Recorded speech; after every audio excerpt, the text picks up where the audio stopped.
All right, squad, welcome back to the channel. I didn't expect to have to make this video again so soon. I was not anticipating the amount of changes that would happen in Season 3 when it came to the weapons themselves. And let me just say, well, all my classes are changed.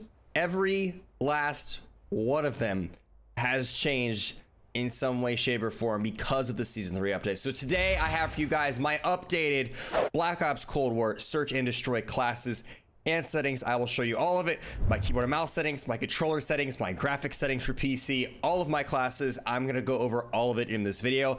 I hope it helps. If you do enjoy the video, do me a favor and leave a like on it. It'd be very much appreciated. If you are new to the channel as well, according to YouTube analytics, 65% of you consistently watch the videos are not subscribed to the channel. The time we're recording this, we're about to hit 85,000 subscribers, getting closer and closer to 100,000 subs. So if you want to help us on that road to get there, if you're part of that 65%, please consider hitting the subscribe button. It would really mean a lot. With that being said though, let's hop into the video. All right, I got my classes all set up in custom games here. Just got it all set up just so it's super simple in order to get all 5 of the main search and destroy classes to succeed. So let me just go ahead and break it down. We're gonna go and start with my rush classes. I got 2 rush classes that are both essentially identical. There's just one thing that changes them. One of them has a stim, one of them has a smoke. Again, as I've said this in previous videos, I switch between stim and smoke and Cold War. Don't really touch the stuns because they're not very good in this game, but I go back and forth between stim and smoke depending on the map that I want to run. One map in particular, like Checkmate, I really love running a smoke route on,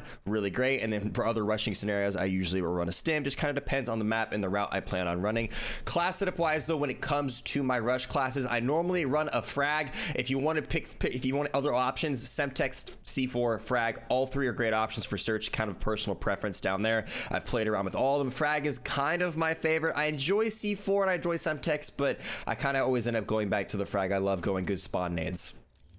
Field upgrade, always running field mic. Just like if you're rushing in search, run a field mic. The other ones aren't really helpful. Gas mine, pretty bad. The jammer, there's no points. Sam turret, obviously useless in search. Assault pack, also useless in search. Proximity mine, not that good. Everybody runs flag check and most people see them ahead of time. They're very easy to notice. The best one to run is field mic. Trophy system is good, but the thing with trophy system and rushing is trophy system's really good if you're gonna be staying in one place. And since you're rushing, you're gonna constantly be moving. So it's kind of good as you rush to just drop a field mic near a bomb site or whatever. That way you can cover a bomb site that way with the field mic, and then you can keep on moving forward instead of dropping a trophy system to cover nades that aren't going to hit you. There's not really a whole lot of a point to it. So field mic for rush classes always. Class setup, if we are talking SMG, there's a few SMGs that I love to rush with. The absolute best one in the game though for rushing, in my opinion, is the AK-74U. Next to that is probably the KSP. The KSP, when it comes to time to kill, best SMG in the game, but the fact that it's a burst SMG makes it not as good of a rush gun because of the burst aspect of it. If you're talking a simple full auto rush class, 74U is the way to go. The LC10 is also an extremely good option, very good gun.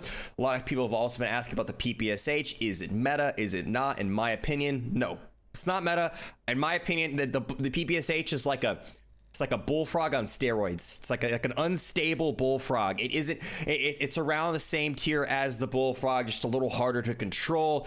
More of an unstable weapon compared to the bullfrog. It's like the Mac 10 of the bullfrog had a baby. Is kind of what the PPSH like is in this game, and it's just not. It doesn't hit as hard as the 74U, LT10, and KSP. Those are your 3 best SMGs in the game as of right now. The 74U being number 1 in my opinion. My class setup for the 74U has changed. I used to run the GRU suppressor and the Spetness speed grip, but one of the absolute biggest changes which affects search and destroy completely, and if you're a rusher in search and destroy, you're going to want to pay attention to this part because this is going to change your life. Stop using speed grip. I made a video on, in fact, I'll link the video in the description breaking down, but after the new update, they changed the way the movement speed works. In fact, in the Treyarch patch notes, they said that the pistol is the new fastest way to run the game. That was wrong. That is false. The fastest way to rush in the game is the E-tool melee weapon, not the combat knife, not the sledgehammer, the E-tool. The E-tool is the fastest way to move in the game, period, as of this moment, as of the beginning first couple weeks of season 3. Will they change this? I don't know. They recently did a little small update which messed with the speed grip once again. Originally, the patrol grip could kind of match the E tool a little bit. They messed it up. They changed it again. So now at this point, according to the Treyarch patch notes, no weapon moves faster than the pistol. Some move just as fast as the pistol. In fact, SMGs with speed grip will move as fast as the pistol. In fact, the combat knife will also move as fast as the pistol, but the E tool is just a little bit faster. Once again, I'll link my video in the description to explain it. But if you rush in SnD, we could finally use grips on our gun, which is actually really nice because it allowed me to change my 70 for you setup up to give me a little bit more range. I'm now running the sound suppressor instead of the GRU because I no longer want that vertical recoil control. I get that damage range back. We're chilling. Underbarrel, we switched to the Spetsnaz grip instead of the feed grip because, like I said, the speed grip, you no longer need to run it. You're running your E tool for rushing now. So you're on the Spetsnaz grip to get that recoil control help. And then the other setup is the same as it used to be. 40 round speed mag, Liberator barrel, and then we've got the Spetsnaz field grip on as well. But make sure if you're rushing in search, you're gonna want an E tool secondary. I know we love our shotgun secondaries and pistols in Cold War because, well, they're very, very, very good. But if you want to rush successfully, the fastest way to move is with the E tool. You just do the classic knife swap like we've been doing for the past few years. Cold War has finally gotten back to that. And you may be asking yourself, why does a shovel move faster than a knife? Your guess is as good as mine, but either way, E-tool's what you want to run now. Perk setup for my rush classes, that has not changed. We're still running Flak Jacket, Tac Mask, Quartermaster, Gearhead, Ninja, and Spycraft with Perk Greed. If you have a UAV, keep in mind, you got to watch for when an enemy hits 1,000 score. When they hit 1,000 score, you flip that Spycraft to Ghost for the round they call in their UAV. Once they call it in, you can flip it back to Spycraft to cover you from those field mics and gas mines. Next up, we have the Sniper class, which if you're playing Search and Destroy, you understand that this class right here is probably the most important out of all the 5 I'm going to show you because this is by far the best class on the list. This is the CLMLG sweat class, okay? That's what this class is. This is the absolute best class to run in Search and Destroy, and honestly, one of the most entertaining because we all love rushing that SMG while also sniping. I know it's my favorite thing to do in Search, despite how much I complain about snipers being broken, and I still would love to see them have a faster ADS speed and added flinch. Treyarch, please do it. Please, the community would thank you. It would be so much more enjoyable, but they haven't done that yet. Sniper no flinch is still very overpowered, so let me show you guys my setup. It has changed just a little bit. Of course, the normal thing still the same. We're running Lawbreaker, Spycraft, Flak Jacket, Ninja, Stim Shot, Frag, Trophy system. I'm normally running Trophy. You can flip between field mic. I kind of flip it depending on the map I play. When I play a map like Satellite and I'm not rushing as quick, I'll use your own Trophy. But if I'm playing like Checkmate, for example, with a sniper, I usually throw a field mic on because I'm usually rushing back and forth with Checkmate. So it kind of depends on how you plan on playing with this class setup, whether you want field mic or trophy. I kind of go back and forth. Kind of depends on the routes you're trying to do. As far as attachments go, separate attachments the exact same, which is what has made my sniper attachments change. We're no longer running speed grip on our SMGs. We're actually running them on the sniper. If you put the patrol grip on the sniper, you get plus 6% sprinting move speed, which, as I mentioned earlier, the Treyarch patch notes made it, according to the update, that all the weapons match the pistol, and from what I have seen, they do. It's just the E tool is kind of the single exception to that. So the patrol grip, supposedly, I haven't fully tested this, but it feels like it does. And when using it in game, it matches all the timings I need it to match. Running this on the sniper to rush it to power position, pick people off is the way to go. It seems like it matches the pistol move speed as Treyarch has set it to. From as far as I know, the E tool is the only thing in the game that runs faster than a pistol. Everything else seems to match the pistol in speed at this point when it comes to adding sprint attachments to it. So running patrol grip on our snipers now for this setup. As far as my attachments go for the ZRG, running the rapid fire barrel. I'm running a 5-round mag, airborne elastic wrap, and I'm running the marathon pad stock. When it comes to my LW3 Tundra, my setup is Tiger Team barrel. I am running the patrol grip once again. I am running the airborne elastic wrap, the marathon pad stock, and then I finish it off with a stabilizer for the final setup. All right, as far as perks go, when I'm running the trophy system, I will usually run Tac Mask. But if I'm playing a map where I plan to play a little bit more aggressive, then I'll usually run Flak Jacket and I'll flip out the trophy system for a field mic. Kind of all depends on the scenario I plan on running in the actual game that I'm playing. As far as rifles go, I don't use rifles very often because they're not that good in this game. But when I do, I usually go XM4. When it comes to my class setup for the XM4, got the Microflex LED, Infantry Compensator, Ranger Barrel, 40 round speed mag, and the Jungle Grip. When it comes to the perk setup, this is a carbon copy of my Rush SMG class. When it comes to the rifle, I still tend to play pretty aggressive. I just tend to play a little bit more towards positioning and picking people off and less towards rush flanking, but I still want to rush up to power positions with the E tool. All right, final class that I'm sure you guys is the burst class. Now this class is a setup I showed in my first class setup video, and in fact it was an AUG instead of an M16, and I haven't really showed that class setup since because it was for a long time the class setup everybody's running in search, and then it kind of disappeared as more people realized how good the snipers were. I decided to bring this class back because of some changes that were made in the recent update that has made the M16, well, broken, kind of. I'm kind of surprised more people aren't using it in SnD yet. Maybe you guys will try it out after this video, but it is absolutely disgusting now. Let me show you why.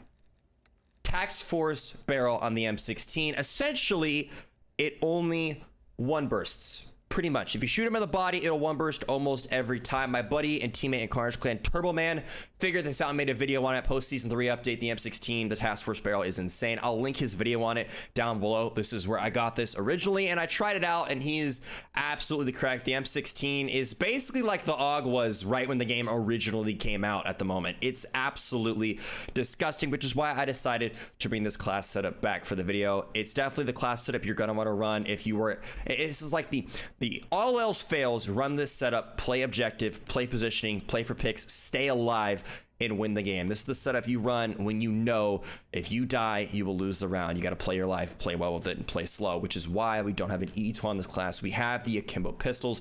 My class setup for the burst pistols is the Sound Suppressor Chrome Line Barrel, 5mm laser, 30 round speed mag, and the dual wield, of course. These things are absolutely disgusting. It's a shame we can't use them as much now because of the E tool, but when it comes to this setup, there's no need to rush. The pistols are still fast enough to get you where you need to be with this class setup because you're not going to be rushing up at this class setup. You're going to be playing for picks, playing it slow, worrying about that objective, worrying about that win. This is not a rush setup by any means. When it comes to tactical, running stim shot, frag, we run trophy system on this setup, running flak jacket, tac mask, quartermaster, gearhead, and ninja spycraft, and of course switch out spycraft for ghost when necessary. M16 attachments, we are running the infantry compensator, task force barrel, 45 round mag, jungle grip, and then for sight, kind of depends on the map you're playing. Either run the 3x scope or you can run the millstop reflex. Kind of depends on how long range of a map. If you're in a map like Garrison or Checkmate or Satellite even, 3x scope is better in my opinion. If you're playing a map that's a little more close range, a little more tight, I recommend running the millstop reflex, so that way you have the ability to play close range if you need to with this gun, which is absolutely disgusting if you haven't used this gun with the Task Force barrel recently. It's kind of blew my mind how good it was when I started using this thing again. This gun's disgusting. All right, moving on to my score streaks. My SnD score streaks haven't really changed. I'm still running the same setup. UAV, artillery strike, cruise missile. This combo just can't be beat. I'm sorry, it just can't. This combo is really good. I've played around with armor. I've played around with sentry. I've played around with death machine. I've messed with the napalm some. I've even played with the grenade launcher some. It's just nothing tops this setup except maybe running a harp with the cruise missile. The problem is harp's 6,000 score, which is very, very, very hard to come by in search. I love running the VSAT and SnD in past CODs, but in this game, it's just really hard to get to it with it being 6,000 score. It is a lot of score. You got to play objective and get a lot of kills to pull it off usually. So typically running the cruise missile, artillery, and the spy plane, and you tend to get them pretty much every game. You play a little objective and are able to stay alive for a decent kill streak as well. So really solid setup. These score streaks pretty much guarantee a round when played proper, and if you're on the right map, you can get like a quad feed every time. Worth running for sure. All right, moving on to my settings. Before I forget to say it, because I always forget to say it in this video, I run 800 DPI on my mouse for all the KBM boys wondering. I'm gonna just flip through all of my settings so you guys can see every last one of them. I'm gonna go quiet. I'm just gonna scroll through all of them. There's no explanation really needed except for maybe the audio setting. The audio setting I run super bass boost on because as I tested it when the game first came out with my buddy Lunchtime, super bass boost is the way to hear footsteps the loudest and the clearest in this game, so I recommend running it if you do not already. Besides that though, I'm gonna flip through all my settings, including my controller settings, so you guys can see what they are. I don't play controller anymore, but these are the settings that I do run every once in a while when I do plug the controller in.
One thing I would like to quickly note with the controller settings, when I do play controller, I do run a SCUF controller with a Control Freak on the right thumbstick. My SCUF controller, I have two paddles on the back. My left paddle is my X on PS4, and my right paddle is my circle. All right, squad, that is going to be it for the video. I hope it helps. I know a lot of things have changed with the last update. I wanted to make sure you guys understood the new rush meta. I didn't want you guys to be running on a speed grip and wondering why you're not able to get places as fast as you were. You're not bad. It's just the game changed completely. So I hope the video helps. Hope you enjoyed it. Leave a like if you did. If you are new to the channel, of course, subscribe. And I will catch you all in the next one. Seek and destroy. It's Seeker.